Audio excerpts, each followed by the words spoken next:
Good morning. News in hair oil సమర్పిస్తున్న business breakfast షోకి స్వాగతం. బాబు బంగారం డే ఇది. సో కొత్త సినిమా విడుదల. విక్టరీ వెంకటేష్ మారుతి కాంబినేషన్లో విడుదలవుతున్న బాబు బంగారం సినిమా రిలీజ్ డే. సో ఎలా ఉంటుంది మరి కొద్దిసేపట్లో తెలియబోతోంది. వీకెండ్ మనకి చక్కటి ఆహ్లాదాన్ని పంచే సినిమాగా ఉంటుందా ఇది, లేకపోతే డిసప్పాయింట్ చేస్తుంది అన్నది కాసేపట్లో తేలబోతోంది. సినిమా భవిష్యత్. బాబు బంగారంపై చాలా ఎక్స్పెక్టేషన్స్ ఉన్నాయి. విక్టరీ వెంకటేష్ చాలా కాలం తర్వాత విడుదల చేస్తున్నారు ఈ సినిమాని. చాలా ఈ మధ్య వచ్చిన సినిమాలు ఎక్కువ భాగం డిసప్పాయింట్ చేసిన నేపథ్యంలో ఈ పెద్ద సినిమా అంటే విక్టరీ వెంకటేష్ పెద్ద బిగ్ హీరో కాబట్టి, అండ్ యువ దర్శకుడు మారుతి, వీళ్ళిద్దరి కాంబినేషన్ చక్కగా పండుతుంది అని ఎక్కువ మంది ఆశిస్తున్నారు. ఇన్ఫ్యాక్ట్ అన్అఫిషియల్గా తెలుస్తున్న సమాచారం ఏంటంటే విక్టరీ వెంకటేష్కి ఆయన కెరీర్లోనే బెస్ట్ ఫిల్మ్ అవుతుంది అన్న అంచనా ఉంది మార్కెట్స్లో. So maybe let's wait and see. ఇవాళ నైట్ సినిమా చూసిన తర్వాత మళ్ళీ ఒకసారి మాట్లాడుకుందాం. బాబు బంగారం ఏ విధమైన ఆహ్లాదాన్ని పంచింది, ఏ విధమైన ఎంటర్టైన్మెంట్ని పంచింది. ప్రోమోస్ చూస్తే చాలా ఎంటర్టైనింగ్ ఫిల్మ్గా మనకు అనిపిస్తోంది. అలాగే ఆడియో విన్నా కూడా చక్కగా ఉన్నాయి పాటలు. ఒక యువ సంగీత దర్శకుడు, యువ దర్శకుడు, అలాగే victory Venkatesh and of course అభిరుచి కలిగిన నిర్మాతలు, ఇంత చక్కటి కాంబినేషన్ కాబట్టి సినిమా బాగా పండుతుంది అని అందరి ఆశ కూడా. సో ఈ ఆశని మారుతి వెంకటేష్ నిలబెడతారని ఆశిద్దాం. ఇక మార్కెట్స్, మన రెగ్యులర్ టాపిక్స్, స్టాక్ మార్కెట్స్ విషయానికి వస్తే మార్కెట్స్లో, ఏషియన్ మార్కెట్స్లో ఈ ఉదయం కొంత పాజిటివ్ ట్రెండ్ కనిపిస్తుంది. ప్రధాన కారణం ఆయిల్ ప్రైసెస్లో వచ్చిన rebound. Last night US markets కూడా స్ట్రాంగ్గా క్లోజ్ అయ్యాయి. ఎందుకంటే ఒక 4% జంప్ మనకు కనిపిస్తుంది ఆయిల్ ప్రైసెస్లో. సౌదీ ఆయిల్ మినిస్టర్ చెప్పారు క్రూడ్ మార్కెట్ టైట్గా ఉండబోతుందని. ఒకరోజు ఎవరన్నా వీక్గా ఉంటుందని చెప్పిన రోజు పడిపోతుంది క్రూడ్ ప్రైసెస్. ఇవాళ సౌదీ మినిస్టర్ చెప్పారట టైటర్ క్రూడ్ మార్కెట్ ఉండబోతోంది 2016 అలాగే 17 కూడా అని. అంటే ప్రొడక్షన్ మేము కట్ చేసుకోబోతున్నాం అని ఒక సంకేతాన్ని ఆయన ఇవ్వడం జరిగింది. దీంతో ఇటు ఆయిల్ ప్రైసెస్ 4% పెరిగాయి. బ్రెంట్ క్రూడ్ 46కి, నైమెక్స్ క్రూడ్ 43.63కి వచ్చాయి. దీంతో స్టాక్ మార్కెట్స్లో ఒక ర్యాలీ చూస్తున్నాం మనం across Asia and last night US markets, అలాగే నేను ఈవినింగ్ క్లోజ్ అయిన యూరోపియన్ మార్కెట్స్ కూడా. ఈ నేపథ్యంలో ఇండియన్ మార్కెట్స్ పాజిటివ్గా ఓపెన్ కాబోతున్నాయి. కానీ చాలా క్యూస్ ఈ మార్నింగ్ మనకు కనిపిస్తున్నాయి. ఒకటి, అతిపెద్ద ఇండియన్ కార్పొరేట్ హిస్టరీలో ఈ మధ్య కాలంలో మనం చూసిన ఒక అతిపెద్ద mega restructuring exercise. Aditya Birla నువ్వు, గ్రాసిమ్, ఈ రెండు కంపెనీలని మెర్జ్ చేయబోతున్నారు. సో ఆదిత్య బిర్లా ఈ మెర్జర్ ప్లాన్ ప్రకారం ఆదిత్య బిర్లా సంబంధించిన షేర్ హోల్డర్స్కి 10 షేర్లు ఉన్నాయి. ఆదిత్య బిర్లా నువ్వు షేర్లకి 3 గ్రాసిమ్ షేర్లు కేటాయిస్తారు. అండ్ ఒక చాలా కాంప్లెక్స్ స్ట్రక్చర్ ఏర్పడబోతుంది ఈ పోస్ట్ మెర్జర్. అలాగే ఆదిత్య బిర్లా నువ్వులో ఇప్పుడు దాకా ఫైనాన్షియల్ సర్వీసెస్ పార్ట్గా ఉంది. దాన్ని AB financial services, Aditya Birla financial services కింద డీమెర్జ్ చేసి మళ్ళీ దాన్ని సెపరేట్గా లిస్ట్ చేస్తారు. ఇలా ఒక చాలా కాంప్లెక్స్ ఎక్సర్సైజ్ను గ్రాసిమ్ ఆదిత్య బిర్లా గ్రూప్ చేపట్టింది. పోస్ట్ మెర్జర్ రెవెన్యూస్ ఎలా ఉంటాయని చూస్తే సిమెంట్ నుంచి 42% రెవెన్యూస్ వస్తాయి ఈ కంబైన్డ్ ఎంటిటీకి. టెక్స్టైల్స్ నుంచి ఒక 17%, అలాగే టెలికాం అంటే ఐడియా సెల్యులర్లో ఏదైతే వాటా ఉందో దాని నుంచి 16% రెవెన్యూస్ వస్తాయి. And financial services of course దీని తర్వాత డిమెర్జ్ చేస్తారు. అప్పటి వరకు 15% రెవెన్యూస్ ఫ్రమ్ ఫైనాన్షియల్ సర్వీసెస్ వస్తాయి. సో ఇదొక కంగ్లామరేట్ కంపెనీగా ఆవిర్భవించబోతోంది. ప్యూర్ సిమెంట్ ప్లే కావాలనుకున్న వాళ్ళకి బెటర్ కంపెనీస్ ఉన్నాయి ఆదిత్య బిర్లా ఆర్ గ్రాసిమ్ కంటే కూడా. సో ఈ నేపథ్యంలో ఇవాళ ఈ స్టాక్స్ అన్ని కూడా నెగిటివ్గా రియాక్ట్ అయ్యే అవకాశం కనిపిస్తుంది. ఐడియా కావచ్చు, గ్రాసిమ్ కావచ్చు, అలాగే ఆదిత్య బిర్లా నువ్వు కావచ్చు. సో అలాగే మరొక కీలకమైన రిజల్ట్స్ ఇవాళ రాబోతున్నాయి, క్వార్టర్లీ రిజల్ట్స్ ఎస్బీఐ నుంచి. సో ఎస్బీఐ రిజల్ట్స్ సుమారుగా 12-12:30 వరకు వస్తాయి, ఆ సమయానికి వస్తాయి. సో 12:30 తర్వాత అప్పటిదాకా ఉన్న మార్కెట్ డైరెక్షన్లో ఎస్బీఐ రిజల్ట్ని బట్టి కొద్దిగా డైరెక్షనల్ చేంజ్ని కూడా మనం ఎక్స్పెక్ట్ చేయొచ్చు. అలాగే Sun Pharma major number 1 pharma company in the country. So Sun Pharma results కూడా రాబోతున్నాయి. సో ఈ రిజల్ట్స్ ఎలా ఉంటాయి, ఇవన్నీ కూడా మార్కెట్ డైరెక్షన్ని ప్రభావితం చేయబోతున్న అంశాలు. సో చాలా కీలకమైన రోజు. ఎఫ్ఐఎస్ బిహేవియర్ ఒకసారి చూస్తే మనకు బయింగ్ కొనసాగిస్తున్నారు. నిన్న కూడా సుమారుగా 608 కోట్ల రూపాయలు క్యాష్ మార్కెట్ బయింగ్ చూసాం మనం. ఆగస్టు నెలలో ఇప్పుడు దాకా 5157 crores వాళ్ళు ఇండియన్ మార్కెట్స్లో క్యాష్ మార్కెట్స్లో ఇన్వెస్ట్ చేశారు ఎఫ్ఐఎస్. అలాగే డొమెస్టిక్ ఇన్వెస్టర్స్ సెల్లింగ్ కూడా కొనసాగుతుంది. నిన్న కూడా 4364 కోట్ల రూపాయల సెల్లింగ్ డిఐఎస్ నుంచి మనకి ఈ నెలలో కనిపిస్తుంది. సో అయితే ఎఫ్ఐఎస్ వాళ్ళు బై చేస్తున్నప్పటికీ కూడా క్యాష్ మార్కెట్స్లో ఇండెక్స్ ఫ్యూచర్స్లో బై చేస్తున్నప్పటికీ కూడా ఆప్షన్స్లో పుట్స్ కొంటున్నారు, అలాగే కాల్స్ రాస్తున్నారు. అంటే వాళ్ళ పొజిషన్స్ని హెడ్జ్ చేసుకుంటున్నారు. సో మార్కెట్స్ ఆప్షన్స్ రూపంలో ఎఫ్ఐఎస్ హెడ్జ్ చేసుకోవడం అనేది కొంత డౌన్ సైడ్ ప్రొటెక్షన్ మనకు కనిపిస్తుంది. అంటే 8500 లాంటి లెవెల్స్ బాగా ఒక సాక్రోసైంట్ సపోర్ట్గా మనకు మార్కెట్స్లో కనిపిస్తున్న తరుణం ఇది. సో మేబీ నిఫ్టీ 8500 నిన్న కూడా మనం చూసాం, లోవర్ లెవెల్స్ నుంచి మోర్ దాన్ 50 పాయింట్స్ రికవర్ అయింది. సో ఇటువంటి ఒక స్ట్రాంగ్ బయింగ్ ఉన్న మార్కెట్లో సో బై అండ్ డిక్లైన్స్ ఎప్పటికప్పుడు మనం అనుకుంటుంది. ట్రేడింగ్ కూడా అవకాశం వస్తుంది. సో కొద్దిగా హై లెవెల్స్ దగ్గర సెల్ చేసినా మళ్ళీ లోవర్ లెవెల్స్ దగ్గర కొనుక్కునే విధంగా మార్కెట్స్ ఆపర్చునిటీ ఇస్తున్నాయి. కాబట్టి ఇది ఒక ట్రేడింగ్ మార్కెట్గా కూడా మనకు చెప్పుకోవచ్చు. సో ఆల్ ఇన్ ఆల్ మార్కెట్స్లో పాజిటివ్ బయాసే కొనసాగుతుంది. అండ్ కార్పొరేట్ రిజల్ట్స్ లాంటివి ఏమైనా డిసప్పాయింట్ చేస్తే తప్ప ఇప్పుడు మార్కెట్స్కి వచ్చిన ప్రమాదం ఏది లేదు. ఇక మార్కెట్స్ పరిస్థితి గురించి మాట్లాడేందుకు మనతో అనలిస్ట్ సిద్ధంగా ఉన్నారు. సో నిఫ్టీ పరంగా మీరు ఎక్కడ రెసిస్టెన్స్ వస్తుంది అనుకుంటున్నారు, మళ్ళీ next resistance level? I think basically మనకి చార్ట్ ప్యాటర్న్ చూస్తే కనుక గత కొన్ని వారాలుగా ప్రాబ్లీ ఇది 20-day మూవింగ్ యావరేజ్ ఏదైతే ఉందో అది మంచి రెస్పెక్ట్ చేయడం చూసాం. అది దాని కింద క్లోజ్ అవ్వలేదు. అఫ్ కోర్స్ 1 or 2 days కొంచెం స్వల్పంగా కింద క్లోజ్ అయినా కూడా నెక్స్ట్ డే అప్ మూవ్ మనం రావటం చూసాం. సో ప్రాబ్లీ నిన్న కూడా 8592 ఏదైతే క్లోజింగ్ ఉందో ఆల్మోస్ట్ ఒక 4 points away from 20-day moving average. So definitely ఇక్కడ నుంచి రెసిస్టెన్స్ అనేది మనకి short term resistance, very Swift resistance అంటే మనకి 8638 దగ్గర ఉంటుంది షార్ట్ టర్మ్ రెసిస్టెన్స్, అంటే ఇక్కడ నుంచి ఆల్మోస్ట్ 40-45 పాయింట్స్ దగ్గర. అండ్ మనకి మీనింగ్ఫుల్ రెసిస్టెన్స్ అనేది మొన్నటి స్వింగ్ హై ఏదైతే ఉందో 8724 మనం చెప్పుకోవచ్చు.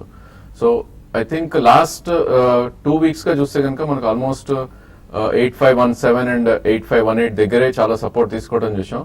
ఇన్ఫాక్ట్ నిన్న కూడా ఆల్మోస్ట్ 8540 దాకా వెళ్ళి పుల్ బ్యాక్ రావడం చూసాం. సో ఈ నేపథ్యంలో ప్రాబ్లీ రేంజ్ అనేది డెఫినెట్లీ షిఫ్ట్ అయిందని మనం చెప్పుకోవచ్చు. మేబీ 8518 ఏదైతే 2 weeks లో ఉందో అండ్ అదే విధంగా మొన్నటి స్వింగ్ హై ఏదైతే ఉందో 8723. సో ఈ 200 పాయింట్స్ రేంజ్ లోనే ట్రేడ్ అవుతుంది కాబట్టి ప్రాబ్లీ ట్రేడర్స్ ఎవరైతే ఉంటారో I think they should act on maybe 40-50 points up move కూడా ఇప్పుడు ఈ స్టేజ్ లో యాక్ట్ చేయొచ్చు. ఓన్లీ మనకి బ్రేక్అవుట్స్ అనేది 8728 అబోవ్ క్లోజ్ అవుతేనే మళ్ళీ ఫ్రెష్ అప్ మూవ్ వచ్చే ఛాన్స్ ఉంది. అదేవిధంగా 8518 ఏదైతే 2 weeks లో ఉందో దాని కిందే మళ్ళీ ఫ్రెష్ క్లోజ్ వెళ్ళే ఛాన్స్ ఉంది. సో ఈ నేపథ్యంలో ఈ 200 పాయింట్స్ రేంజ్ లోనే I think traders about 50-70 points capture చేసి మేబీ ట్రేడ్ చేసుకోవచ్చు అని చెప్తాను. అదేవిధంగా బ్యాంక్ నిఫ్టీ చూస్తే కనుక ప్రాబ్లీ మనకి అండర్ పర్ఫార్మ్ చేస్తున్న టైం ఇది, ఎందుకంటే we below 20-day moving average trade అవుతుంది చూస్తున్నాం. సో నిన్నటి క్లోజింగ్ చూస్తే 18,640 అండ్ 20-day మూవింగ్ యావరేజ్ ఏదైతే ఉందో 18,836, అంటే ఆల్మోస్ట్ 200 పాయింట్స్ కింద ట్రేడ్ అవుతుంది చూస్తున్నాం. సో ఇది కొద్దిగా అండర్ పర్ఫార్మ్ చేస్తుంది కాబట్టి ఇది స్లైట్లీ షార్ట్ టర్మ్ కోసం అయితే సెల్ ఆన్ ర్యాలీస్ గా మనం పరిగణిస్తాం. మేబీ 150-200 పాయింట్స్ అప్ మూవ్ వచ్చిందంటే అక్కడ సెల్ చేసి దానిపైన 50 పాయింట్స్ స్టాప్ లాస్ పెట్టుకుంటే ఇది 50-day మూవింగ్ యావరేజ్ అయితే ఉందో 18,270, అంటే ఇక్కడ నుంచి ఆల్మోస్ట్ ఒక 400 పాయింట్స్ డౌన్ సైడ్ వచ్చే ఛాన్స్ ఉంది. సో నిన్న కూడా మనం బ్యాంక్ నిఫ్టీ వీక్లీ ఎక్స్పైరీ చూసాం. సో జగన్నాథ్ గారు మీరు ఎటువంటి సలహా ఇస్తారు ఈ సమయంలో మార్కెట్స్ సంబంధించి? కొన్ని స్టాక్స్ కరెక్షన్ వచ్చినాయండి, ఇదివరకు మిస్ అయిన వాళ్ళకి వర్కింగ్ ఆపర్చునిటీ వస్తుంది అనుకోవచ్చు మనం. అయితే కొద్దిగా అంటే ఇప్పుడు మొత్తం పెడదాం అనుకున్న దాంట్లో మేబీ 50% ఇప్పుడు పెట్టి ఓవరాల్ గా మార్కెట్ ట్రెండ్ చూస్తే మిగిలిన 50% పెట్టండి. చాలా స్టాక్స్ కరెక్ట్ అయినాయండి. మనం జీవన్ చాలా మంది మిస్ అయ్యామనుకున్నారు, ఈక్విటాస్ చాలా ఈ కరెక్షన్ లో బై చేయొచ్చా వాటిని? ఒక 50% అంటే ఒక మీరు పెడదాం అనుకున్న దాంట్లో ఒక సగం అమౌంట్ ఇప్పుడు పెట్టి తర్వాత కరెక్షన్ ఇంకా వస్తే తర్వాత మిగిలిన సగం పెట్టుకోవడం బెటర్ అండి. సో ఓవరాల్ గా రిజల్ట్స్ మిక్స్డ్ రిజల్ట్స్ అండి. అంటే మంచి హెవీ రిజల్ట్స్ నేను చెప్పలేము, ఎందుకంటే పెద్ద బాగా ఓవర్ పర్ఫార్మ్ చేసిన రిజల్ట్స్ సీజన్ కాదు ఇది. ఆ కాంటెక్స్ట్ లో చూస్తే మార్కెట్ అందుకనే ఇక్కడ వెయిట్ చేస్తున్నాం, లేదంటే ఈ పాటి మన 9,000 హిట్ అయ్యే లాంటి మార్కెట్ మూడ్ లో ఉన్నాం, కానీ ఆ రిజల్ట్స్ మనకు సపోర్ట్ చేయలేకపోయినాయి ఈసారి. But anyways once the result season అయిపోయిన తర్వాత మళ్ళీ మనం ఫ్రెష్ మొమెంటం స్టార్ట్ చేసే ఛాన్స్ ఉంది. సో మేబీ 9,000 అవ్వచ్చు, ఎందుకంటే ఇప్పుడు ఏంటంటే ఇప్పుడు రఘురామ్ రాజన్ వెళ్ళిపోవటం, ఇంకోటి ఏంటంటే నెక్స్ట్ గవర్నర్ ఎవరు అనేది నెక్స్ట్ 1 week to 10 days లో మనం మెయిన్ ఇంపార్టెంట్ న్యూస్ ఫ్లో అవుద్దండి. ఎందుకంటే అది ఎందుకు ఇంపార్టెంట్ అంటే మనకి కరెన్సీ ఓవరాల్ గా మన ఈక్వేషన్ ఉంది. సో ఎన్ని దృష్టిలో పెట్టుకుని ఏంటంటే మనం పెడదాం అనుకున్న దాంట్లో మంచి స్టాక్స్ లో 50% పెట్టుకొని వెయిట్ చేసి సిచ్యువేషన్ ఇంకా పర్మిట్ చేసిన మిగిలిన 50% పెట్టు. ఓకే అండి. సో మ్యూచువల్ ఫండ్ మార్కెట్ సంబంధించి ఎటువంటి అడ్వైజ్ ఇవ్వబోతున్నారు? ఈరోజు మనము మిర్యాసెట్ ఇండియా ఆపర్చునిటీస్ ఫండ్ గురించి మాట్లాడతామండి. ఇది 2008లో స్టార్ట్ అయిన ఫండ్, BSE 200కి బెంచ్ మార్క్ అయి ఉన్న ఫండ్. అండ్ ఇన్సెప్షన్ నుంచి కూడా స్టార్ట్ అయినప్పటి నుంచి కూడా చూసుకుంటే కన్సిస్టెంట్గా పర్ఫార్మెన్స్ ఇచ్చిన ఫండ్. 2009 నుంచి చూసుకుంటే బెంచ్ మార్క్ని కానివ్వండి, అలా అదేవిధంగా కేటగిరీని కానివ్వండి, సో కన్సిస్టెంట్గా బీట్ చేస్తూ వచ్చింది. ఓవరాల్గా ఫండ్లో 70-80% లార్జ్ క్యాప్ స్టాక్స్లో ఇన్వెస్ట్మెంట్ చేయబడుతుంది అండ్ 20-30% మిడ్ క్యాప్ స్టాక్స్లో ఇన్వెస్ట్మెంట్ చేయబడుతుంది. అండ్ ఏవైతే కంపెనీస్ హై క్వాలిటీ కంపెనీస్ ఉంటాయో అట్ రీజనబుల్ ప్రైస్ అవైలబుల్ ఉంటాయో అలాంటి స్టాక్స్లో ఇన్వెస్ట్మెంట్ చేయబడుతుంది. అండ్ ఏదైతే companies decent growth with high return on capital employed ఉంటుందో అలాంటి స్టాక్స్లో ఇన్వెస్ట్మెంట్ చేయబడుతుంది. అండ్ ఇది కన్జర్వేటివ్ ఇన్వెస్టర్స్ ఎవరైతే ఉంటారో వాళ్ళకు చాలా చాలా మంచిది. టాప్ సెక్టర్స్ వచ్చేసి financial, automobile, health care, energy, technology. And top holdings HDFC bank, ICICI bank, HPCL, Maruti Suzuki, IndusInd bank. Last 1 yearలో చూస్తే 4.56% రిటర్న్ ఇచ్చింది, 3 yearsలో 27.6% రిటర్న్, అండ్ 5 yearsలో 17.64% రిటర్న్, అండ్ 7 yearsలో చూస్తే 18.50% రిటర్న్ సిన్స్ లాంచ్ 2008 నుంచి. అంటే ఇది మార్కెట్ కరెక్షన్ అయ్యే మోడ్లో లాంచ్ అయిన ఫండ్ అండి ఇది. ఏప్రిల్ 2008లో, అక్కడ నుంచి మనకు అక్టోబర్ 2008 వరకు చాలా కరెక్షన్ అయింది. బట్ సిన్స్ లాంచ్ చూసుకుంటే in spite of this correction 16.42% return since launch వచ్చింది ఈ ఫండ్ లో రిటర్న్. ఏ ఫండ్ మీరు మాట్లాడుతున్నారు? మీరే అసెట్ ఇండియా ఆపర్చునిటీస్ ఫండ్. ఎందుకంటే మీరు మాట్లాడుతున్నారు ఏదేదో ఈ ఫండ్ అంటున్నారు, అక్కడేమో గ్రాఫిక్స్ రావడం లేదు. So No problem. ప్రేక్షకులకి మళ్ళీ సో మీరే అసెట్ ఇండియా ఆపర్చునిటీస్ ఫండ్ అండి. ఓకే. సో 1 lakh రూపీస్ ఎవరైతే 2008లో ఇన్వెస్ట్మెంట్ చేశారో కరెంట్ వాల్యూ వచ్చేసి 3,56,000 రూపీస్ దాని వాల్యూ ఉంది. అండ్ ఓవరాల్ పోర్ట్ఫోలియోలో కొద్దిగా కన్జర్వేటివ్ లార్జ్ క్యాప్ ఫండ్ కావాలి అనుకుంటే ఒక 15-20% పోర్ట్ఫోలియోలో వెయిటేజ్ ఇవ్వచ్చండి. సో మీరే అసెట్ ఇండియా ఆపర్చునిటీస్ ఫండ్ బాగా చక్కగా అవుట్ పెర్ఫామ్ చేస్తున్న స్కీమ్ ఇది. ఇక ఇన్వెస్టర్స్ నుంచి కాల్స్ అలాగే మెయిల్స్ తీసుకునే ముందు కాసేపు ప్రకటనలు.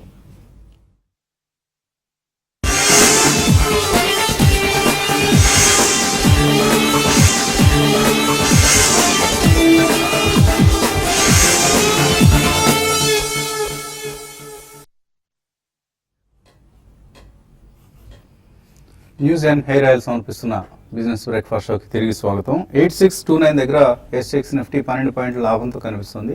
సో స్లైట్లీ పాజిటివ్ ఓపెనింగ్ కోసం మార్కెట్స్ సిద్ధమవుతున్నాయని అనుకోవచ్చు మనం. జయనాథ్ గారు, మనకు నిన్న ఈవినింగ్ వచ్చిన న్యూస్ ఆదిత్య బిర్లా నువ్వు అండ్ గ్రాసిమ్ మెర్జర్. సో దీన్ని షేర్ హోల్డర్స్ అంటే 2 కంపెనీల షేర్ హోల్డర్స్కి ఇది ఏ విధంగా పరిణమించబోతుంది? అది చాలా పెద్ద రీస్ట్రక్చరింగ్ అండి, అంటే చాలా కాంప్లెక్స్ రీస్ట్రక్చరింగ్. మొత్తం మీద కథ ఏంటంటే చివరికి ఒక 2 మెయిన్ కంపెనీస్ అవుతాయి ఆదిత్య బిర్లా గ్రూప్ లో. ఒకటి గ్రాసిమ్ లిస్టెడ్ స్టేజ్ లో ఉంటుంది, ఇంకోటి ఆదిత్య బిర్లా ఫైనాన్షియల్ సర్వీసెస్ అని ఇంకొక లిస్టెడ్ కంపెనీ వస్తుంది అనమాట. సో ఓవరాల్ గా ఏంటంటే మంచిదా కాదా అనేది పక్కన పెడితే స్టాక్ పరంగా ఆదిత్య బిర్లా నువ్వుకైతే కొంచెం నెగిటివ్ అండి. వాళ్ళ ఓపెన్ డౌన్ ఏ ఉండొచ్చు ఆదిత్య బిర్లా నువ్వుకి. గ్రాసిమ్ అంటారు ఏంటంటే కాంగ్లోమెరేట్ అయిపోద్ది అనమాట, అంటే కొంచెం కన్ఫ్యూజన్ వచ్చే స్టేటస్ లో ఉంది. ఎందుకంటే చాలా బిజినెస్లు ఉంటాయి దాంట్లో. ఇప్పుడు ఇక ఏంటంటే వాల్యుయేషన్ పెద్ద కన్సర్న్ అవ్వచ్చు.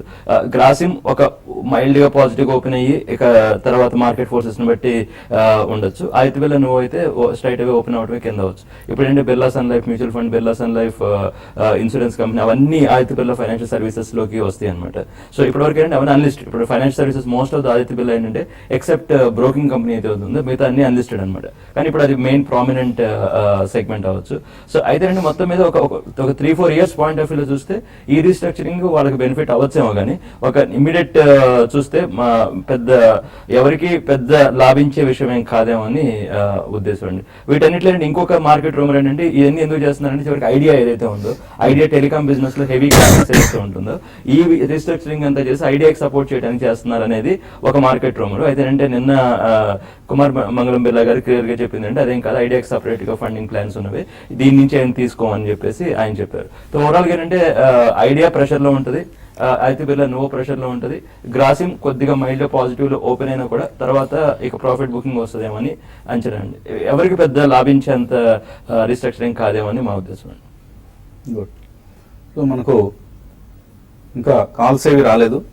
ప్రధాన దీనికి ఒకటే రీజన్ కనిపిస్తుంది. దీని తర్వాత మనం ఎలాగో వెబ్లోకి వెళ్తాం, యూట్యూబ్ ఛానల్గా TV5 మనీలోకి వెళ్తాం కాబట్టి అప్పుడు కాల్స్ చేస్తే డీటెయిల్డ్గా మనం అక్కడ ఏంటంటే ఇక్కడ ఈ ప్రోగ్రాంలో 20 seconds 30 secondsలో ముగించే ప్రక్రియకి అక్కడైతే 1 minute కూడా రిప్లై ఇవ్వడం జరుగుతుంది. కాబట్టి కాలర్స్ అందరూ ఆ ప్రోగ్రామ్ షిఫ్ట్ అయిపోయారు. సో అయినా ఒక కాలర్ లైన్లో ఉన్నారు, బట్ మెయిల్స్ కూడా చాలా ఉన్నాయి. ఇవన్నీ కూడా మనం పోస్ట్ TV5 మనీలో మనం కొనసాగించే కార్యక్రమంలో రిప్లైస్ ఇద్దాం. అలాగే మ్యూచువల్ ఫండ్స్ సంబంధించి ప్రశ్నలు, ఈవెన్ పర్సనల్ ఫైనాన్స్ సంబంధించిన ప్రశ్నలకు సమాధానాలు ఇవ్వడానికి కూడా బాలరాజు గారు ఉన్నారు. సో మీ మెయిల్స్ను లేదా కాల్స్ను TV5 మనీలో మన కార్యక్రమంలో అడిగేందుకు ప్రయత్నం చేయొచ్చు. ఒక కాలర్ లైన్లో ఉన్నారు, శ్రీనివాస్ కరీంనగర్ నుంచి. హలో. హలో సార్, నమస్కారం అండి. నమస్తే అండి, అడగండి. సార్ నేను పిఎన్బి 125 లో ఫ్యూచర్ లో ఉన్నా సార్. అది ఒక 2-3 నెలలు వెయిట్ చేస్తే 40-50కి రావచ్చా? ఇట్లా విప్రో ఫ్యూచర్ లో కొనుక్కోవచ్చా? మన మ్యూచువల్ ఫండ్ విషయానికి వస్తే HDFC, ICICI focus blue chip, DSC micro cap, వీటిలో రిలయన్స్ ఈక్విటీ ఆపర్చునిటీస్ లో 2000 మంత్లీ పెడుతున్నా సార్ నేను సిప్. ఇప్పుడు బ్రాడ్బీన్ ఇండియా హైగ్రోత్ ఫండ్ లోను ICICI వాల్యూ డిస్కవర్ ఫండ్ లో రెండిట్లో ఏదైనా ఒకటి సెలెక్ట్ చేసుకొని 2000 మంత్లీ పెట్టాలనుకుంటున్నా. ఏది పెడితే బాగుంటుంది చెప్తారు? HDFC ఫండ్ ఏదండి? ICICI వాల్యూ డిస్కవరీ బ్రాడ్బీన్ ఇండియా హైగ్రోత్ ఫండ్. HDFC అని చెప్పారు, HDFC ఫండ్ పేరు చెప్పట్లేదు. సో ఈ ఫండ్స్ అన్ని కూడా మంచిగానే ఉన్నాయండి. మీరు ICICI వాల్యూ డిస్కవరీ కానీ Franklin India high growth companies రెండిట్లో చూస్తే Franklin India high growth companies ని సెలెక్ట్ చేసుకోవచ్చు. అది మల్టీ క్యాప్ ఫండ్, కొద్దిగా అగ్రెసివ్ గా ఉంటుంది. బట్ అగ్రెసివ్ గా ఉన్నప్పటికీ కొంచెం హైగా రిటర్న్స్ రావడానికి ఛాన్సెస్ ఎక్కువ అండి. మిగతా ఫండ్స్ అన్ని కూడా మీరు కంటిన్యూ చేసుకోవచ్చు. PNB 125లో కొన్నారట, 140-150 అవుతుందా అని అడిగారంటే 40-50 అంటే బహుశా 140-150 అని అర్థం చేసుకోవాలి. ప్రాబ్లీ స్టాక్ చూస్తే కనుక ఆల్మోస్ట్ అక్కడి నుంచి కరెక్ట్ అవడం చూసామండి. 137 నుంచి ఈ రోజు అరౌండ్ 116 దగ్గర ట్రేడ్ అవుతుంది చూస్తున్నాం. సో బేసికలీ దీనికి 200-day మూవింగ్ యావరేజ్ అయితే ఉందో అదొక గట్టి సపోర్ట్ ఉండే అవకాశం ఉంటుంది. సో 102-103 దగ్గర 200-day మూవింగ్ యావరేజ్ ఉంది. సో లాస్ట్ 4 months గా ఈ స్టాక్ ఆల్మోస్ట్ డబుల్ అయింది, 70-140 అవటం చూసాం. కాబట్టి మీకున్న పొజిషన్ ప్రాబ్లీ హోల్డ్ చేయొచ్చు, ఎందుకంటే ఇది one of the better performing stock in PSU space అని చెప్పొచ్చు. బట్ స్ట్రిక్ట్లీ మీ స్టాప్ లాస్ అరౌండ్ 102 ఉండాలి. ఇన్ కేస్ ప్రీవియస్ హై కనుక బ్రీచ్ అవుతే 137-160 వరకు కూడా వెళ్ళే ఛాన్స్ ఉంది. ప్రస్తుతం పొజిషన్ అయితే హోల్డ్ చేయండి విత్ 102 స్టాప్ లాస్. తర్వాత కాలర్ శ్రీకాంత్ లైన్లో ఉన్నారు. హలో. హలో. అలాగే good morning sir. Good morning అండి, అడగండి. సార్ మేము గుజరాత్ గ్యాస్ 1.5 years క్రితం ఉన్నాం సార్. డీలిస్ట్ అయింది, మళ్ళీ మాకు షేర్లు ఇస్తారు, అవి ఇవ్వలేదు ఇంతవరకు. గుజరాత్ గ్యాస్ ఫైనాన్స్ 530లో ఉన్నాం సార్. ఒక 1000 షేర్స్ అదే తగ్గిపోయింది. 1 year హోల్డింగ్ చేస్తాం. ఓకే. ఉజ్జీవన్ వచ్చినప్పటికి మీరు డెఫినెట్గా హై లెవెల్లో కొన్నారండి. ఆల్మోస్ట్ ఈ మధ్య చూసిన హైయెస్ట్ పాయింట్ అనుకుంటే అది. బట్ ఎనీవేస్ కంపెనీ మంచి కంపెనీ అంటే తో కంగారు పడాల్సిన అవసరం లేదు. సో కరెక్షన్ వచ్చింది ఇప్పుడు, అయితే మీరు పేషెంట్గా వెయిట్ చేసి వస్తుంది. అందుకనంటే జనరల్గా మనకి మంచి కంపెనీస్ అనుకునే డిప్స్లో కొనుక్కోవడం బెటర్ అండి. కొద్దిగా పేషెన్స్ ఉండాలి, కొద్దిగా సహనం ఉండేదంటే మంచి కంపెనీస్ కూడా కరెక్షన్స్ వస్తాయి, అప్పుడు కొనుక్కోవడం బెటర్ అనమాట. ఎనీవేస్ మీరు కొన్నారు కాబట్టి మీరు హోల్డ్ చేయమని చెప్తాను. గుజరాత్ గ్యాస్ అంటే అది జస్ట్ మ్యాటర్ ఆఫ్ టైం అండి, అది మీకు వస్తుంది. అది ప్రాసెస్ ఒక కొంత టైం పట్టే అవకాశం ఉంది, కానీ మీకు ప్రాబ్లం ఏం లేదండి.